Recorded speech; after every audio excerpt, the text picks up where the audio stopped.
Hi guys, you already know what's happening from the title, so let's just jump right into the video.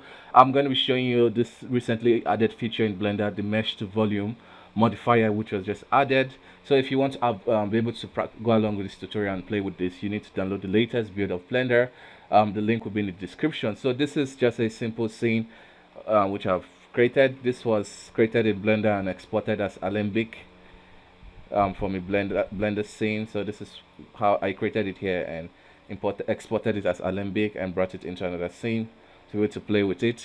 So as you can see, this kind of opens a lot of opportunities because you can simulate very complex mesh movement and actually turn it to volume, which probably could be possible with particles, but it's like but this is like very predictable because you have control over the mesh itself. So that's why I'm really excited for this feature. So let's go ahead and let me show you how it works. Basically, we have this mesh. Even though this was imported with Alembic, it just works. And you will see if I just switch this to the volume and play it, you can see it's going to add a volume mesh. And this just works. No need for simulation. It just converts it to a volume, and you can render it, and it renders out. So let me just switch this. So as you can see, it renders. Okay, so let's set up a new scene. So I'm just going to delete this volume. So what we basically have now is just a cylinder playing.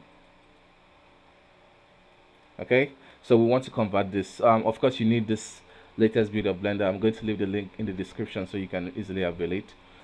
So basically, you can just go to add volume empty. So once you add that, it's going to add it in the scene, and if we select it, you can just see it's just this little point. So it's not really important where it's positioned in the scene. It just works once you select the right mesh. Okay, so what to do now is to select this volume and go to the modifier, and this is where the magic happens. So you want to select the mesh to volume. Once you select that, and it's going to require you to select the mesh you want to use. So I'm going to select the cylinder in this case, and automatically it just sets it up for you, and we can just turn off the cylinder and it will just start playing. By default, it provides you with a very low sample so you can actually see how it's happening and what's working.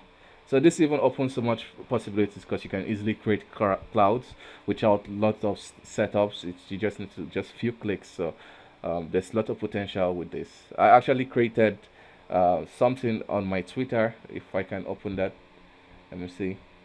Created like a quick rough explosion where I combined I combined using modifiers to kind of create an explosion. Let me see if I can quickly show you guys. Okay, so just bring it to my screen. So this is what I created with it. Just played with modifier. Since it doesn't have flame color, you could play with different textures to get that smoke look. But yeah, this is something that I got with it. It was not simulated. It was not like a full simulation. It was just hand animated, and I used the school feature to create that. So yeah, so that's the good news I brought for you today. I hope this video was helpful. If you enjoyed it, don't forget to give it a thumbs up, and if you wish to see more from me, don't forget to hit that subscribe button. So thank you for watching. Bye bye for now. See you next time.